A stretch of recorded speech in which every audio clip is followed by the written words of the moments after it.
morning everyone, and I would like to thank Professor Jagannath Rao sir and your entire team for making me a part of this wonderful conference, which has in fact diverse uh, participants, I should say, because there is a lot of interaction between different kinds of people.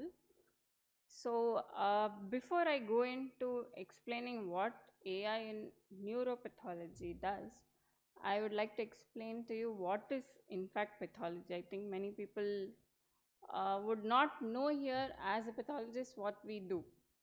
So what is pathology itself? It is, by definition, if you have to go, it is just a study of disease. And what does a pathologist do then? Like, what do I do? I give the diagnosis based on looking at features, like you're talking about a lot of features which are computational, but I am talking about features which are either in the tissue or blood or any kind of sample. It could be any fluid. So we look at it under the microscope after it goes through a lot of processing, and we compare it with anything that is normal. We have a knowledge about how a normal tissue looks, how a normal blood sample should look, and how a normal fluid should look. So that is stored in our hippocampus, that is a memory site, and we compare it with whatever is from the patient. So whatever is abnormal, depending on what the features are, we give it a name to the disease or to the diverse features that are there. So neuropathology in itself is a subspecialty in pathology where we deal with brain disorders. Again, we look at similar tissues. So where does the tissue come to us from?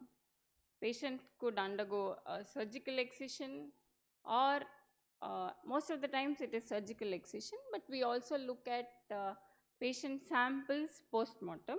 That happens most often in case of neurodegenerative diseases where biopsy is not taken. So what happens, these samples are actually made into smaller tissue pieces, and then we get what you are seeing here. These are the slides. These slides are usually stained with a basic stain, which you all would have seen images of when you do the AI. So the basic staining, processing, embedding, all this should be exactly correct for you to be able to have a good interpretation when you use your AI. Okay, there may be a perfect computational methodology, but if all this is not done properly, the end result is of course not going to be what you want it to be. So when you're applying in a medical field or you're applying it for biology, you should also remember what goes behind. It is not only the technology that you're using, but what goes behind is very, very crucial. Okay, so I will show you some images and I will explain to you how a human pathologist looks at the images so that you can correlate with your training of your models. So I am a pathologist, I am looking at the microscope. I have a tissue slide, that is the H&E slide, which I am looking at. First thing that I will look at is how the architecture is. For example, if I look at this room, I can say that this side is more crowded, that side is less crowded. Similarly, we will look at something in the slide where we interpret the tissue architecture. Then I will go into individual cells at a higher magnification. This is an individual cell. Okay, and it has a nucleus, it has a cytoplasm. So these are two important features whenever we look at a cell. So you can understand how much variability can be there from interpreter to one interpreter to the another. For example, if I tell you that this area is very crowded, somebody else may say it is moderately crowded. Same thing happens between pathologists. Even between experienced pathologists, there can be inter-observer variation. That is where the role of computational pathology actually comes in, because it will reduce the subjectivity and it can bring about objectivity. Okay, so all of you would have heard about the advantages of computational pathology. Most And the crucial advantage is what I told you, it reduces the inter-observer variability. However, it can be used for several other applications because it can provide high quality images. But remember, the image is dependent on how the tissue is processed. If the tissue is not processed adequately, if it is not stained properly, you are not going to get a adequate high quality interpretation in the end. So, what is my main aim of using AI or computational pathology? I want improved patient outcome. Finally, that is what I am interested in. So, can all this result actually in improved patient outcome? That is something that you people have to tell me. Can AI replace human being? How many of you think AI can replace human being? Nobody. I thought all of you will say yes.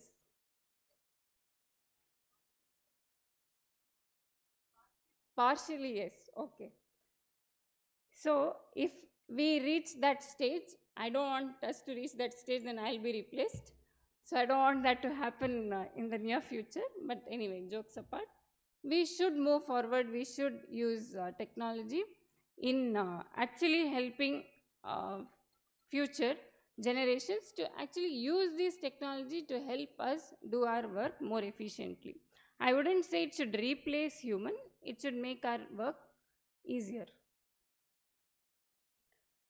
So this is where we are currently. What I gave you a journey. So the patient comes to a physician or whoever, depending on his clinical symptoms. He is assessed, he or she is assessed. Depending on what is the clinical diagnosis, a biopsy may be taken. If so, the pathologist will visualize it under the microscope. Then the diagnosis will not only tell what treatment the patient has to take, but also will decide how good the patient is going to respond to the treatment.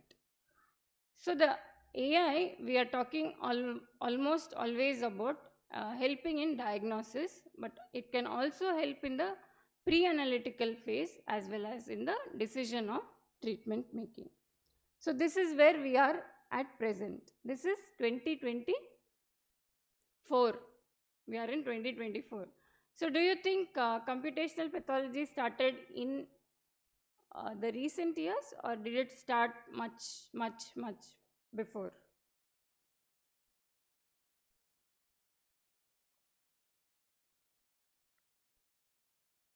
Because there are students, I want them to wake up a bit and answer. Otherwise I can keep on talking. Do you think it came into picture after you were born or before you were born? After you were all born. Okay. Because I'm asking this question, there must be something not after you were born. So if you look at, we see AI is always not the fancy tools. The computational imaging itself that came up in 1965 was the first entry actually of image analysis. I'll explain to you how this was actually helpful. However, a large majority of change happened only when the whole slide scanners were introduced. And after 2017, there has been an exponential growth. So whenever you have gone to a doctor for any disease, like you had some symptoms, be it simple fever, you would have given your blood for testing and you would have got the report of your blood cell counts. It is all now very much automated.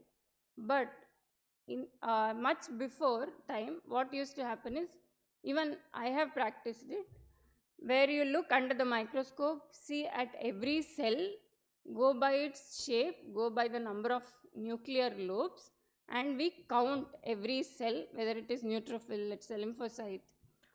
Imagine how much time sample that we take. But now life is much easy thanks to the computational and automated methods that we use. But the major landmark or the breakthrough that happened was in cervical cancer screening. Cervical cancer at a point of time was a major cause for morbidity and mortality. And a simple screening method, that is the pap smear, I think all of you will be aware, which came into picture. Again, to screen a pap smear for a single patient, it would take about 15 to 20 minutes, sometimes even half an hour. So imagine if you have to screen in a country like India where there is such a huge population, it would take hours together. Thanks to again computational pathology, we are using uh, automated technological platforms again only for screening. It has to be again certified by a pathologist or at least a cytotechnologist. So what I want to tell you is, it is not that we can give everything to the machine and I can sit at home and do the reporting. That's not the case. Beyond all this, currently we do use automated technology for several other purposes: grading, detecting metastasis, detecting mitosis, but I'm not going to go into the details of that. Uh, so currently what we can or what we do use as a supportive tool is in diagnostics. Prognostic is when you tell the patient that it is something which is curable, not curable, or what treatment patient will respond or not. Genomics has Professor Daniel has already talked to you about. The other important tool where AI can be used is for educational purpose also. We always talk about only diagnosis, prognosis, but it is a very important educational tool as well. So I'm not a technical person, I'm not here to show you some technological aspects, but I want to compare with what a pathologist does and what you talk about in your technological terms. So these are images from a colon biopsy. These are the glands. What we do is we look at the architecture. So even the AI is trained for morphological landscape, which is the quantitative histomorphometry analysis. Now, I am not very going to into the details of these terminologies, but I will compare it with what a newly joined resident does. Okay, when a newly joined first year resident is entering the department of pathology, he is taught what he or she is taught what is a nucleus, what is a cytoplasm. That is what is similar to what your handcrafted features are. Then he starts learning by himself. After that, there is no supervision onto the trainee. He learns by himself, where we do not know on what basis he is making the diagnosis. Now, I make a diagnosis in a different way. Some other pathologists will make a diagnosis in a different way. But what we are interested is the inter-observer subjectivity should not be there. Ultimately, whatever result is there, it should be similar. So as a pathologist, if I am using an AI tool, what I want is that the end result should be same. Whatever be the input and output, I need the same output whenever I am giving it to multiple machines or to at multiple times. So that is what I am interested in, and that is how we train our residents. So this is in general about what all expectations a pathologist will have when we are using a computational method.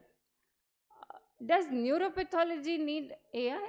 That question, yes, definitely, because there are very few neuropathology experts, not only in India but all over the world, and neuropathological diseases have a huge burden.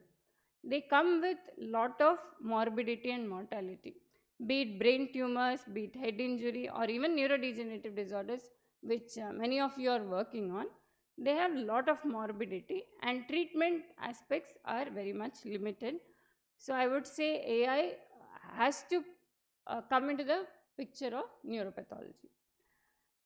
If I talk to you about specific tumors, I know you're all going to get bored, but just to tell you that glioma is one major group of brain tumors into which AI has been used, and literature itself has shown that the accuracy of using AI, be it for diagnosing or for grading gliomas, has varied from 90% to as high as 100%.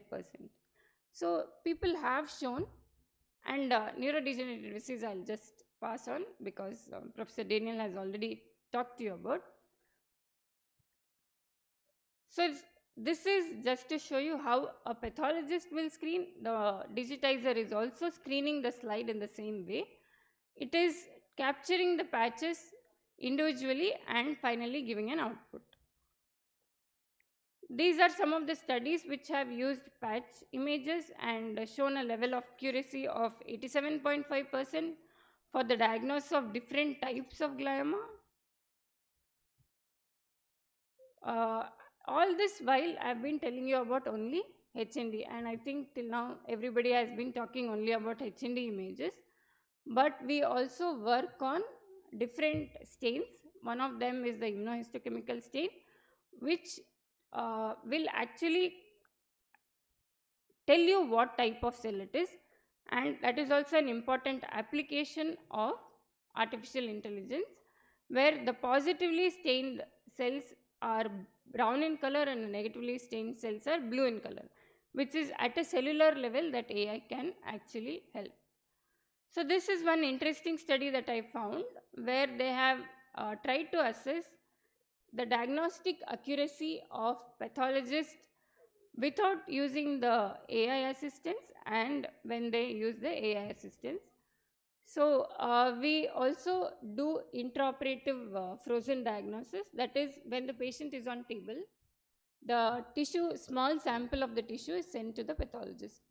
He or she has to tell what could be the diagnosis, which will in turn affect what surgical decision the surgeon is going to make on the table, which is very, very crucial, and the time limitation is very important here. So this study is very important in that sense. You can see this is a junior pathologist whose accuracy with AI assistance has markedly increased from 55% to 88%. And even for a senior pathologist, there is an increase in the accuracy when the AI assistance has been taken up.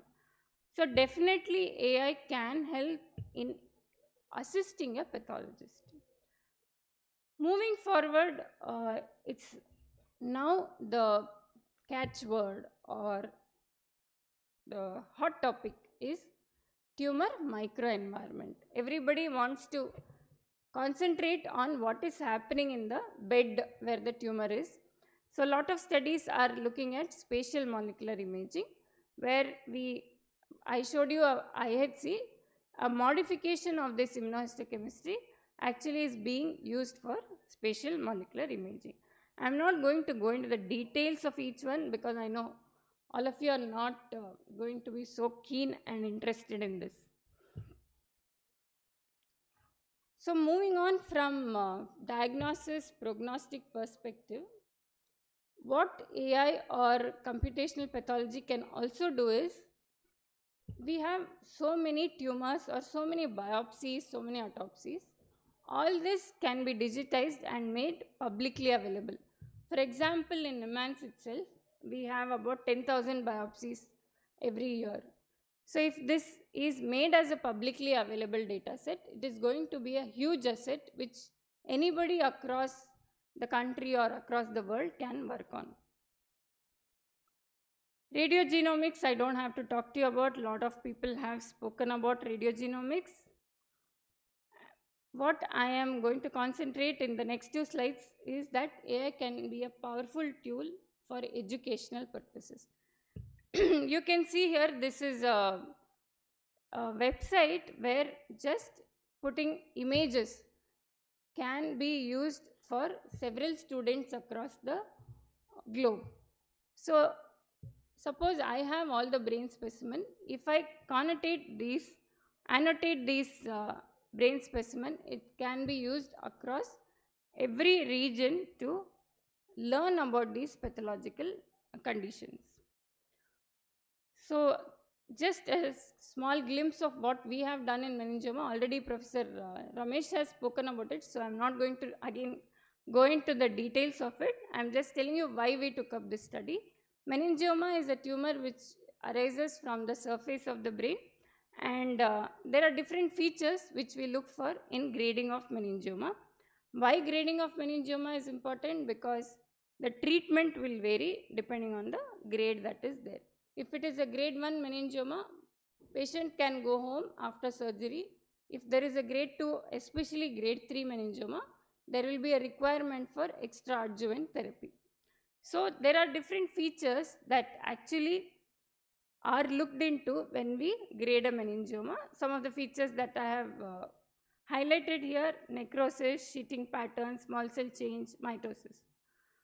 Again, there can be inter-observer variability. In collaboration with Triple IT Bangalore, we have looked at features at the tile level and they have come up with different algorithms. This is one of the image that I have taken from Dr. Ramesh.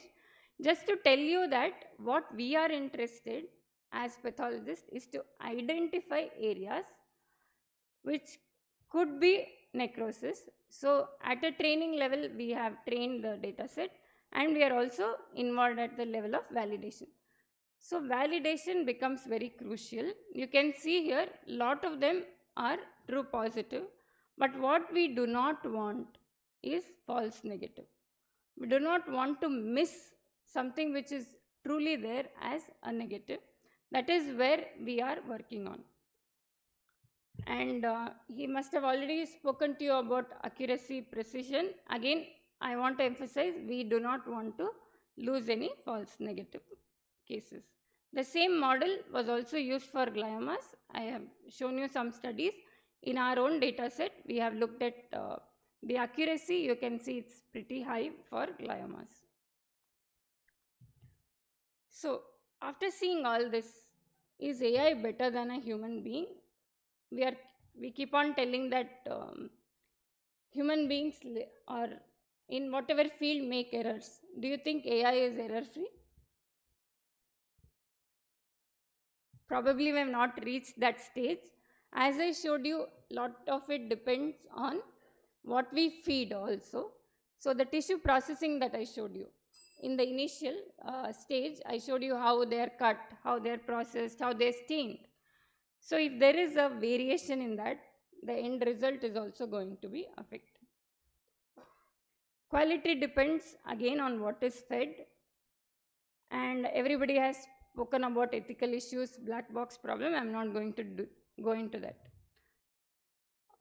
Unlike radiology, where they have moved into a lot of computational, we pathologists are still more comfortable using microscope. So what limits translation from research to diagnostics in pathology? We need access to large scale well annotated data sets. Validation should be very accurate, and large image size is what we are facing. We do have a digitizer, but each slide produces large image data set, and newly defined protocols are required for training and evaluation. So we have looked at this overview. I'm not going to go in the interest of time. So where do we see future of AI in pathology or neuropathology? Definitely it can help us improve the diagnostic workflow. I don't want it to replace pathologists. It can reduce the human errors. If we combine the work that we do plus take help from computational pathology, it can definitely be integrated into clinical practice.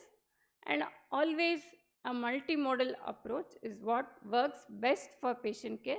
All of you have heard about precision medicine, which does require integration of histopathology, proteomics, genomics.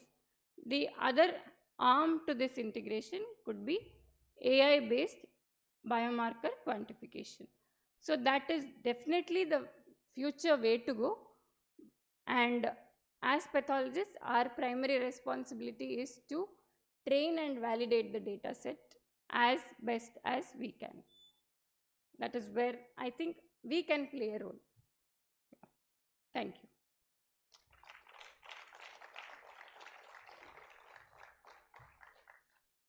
Long live India and France friendship.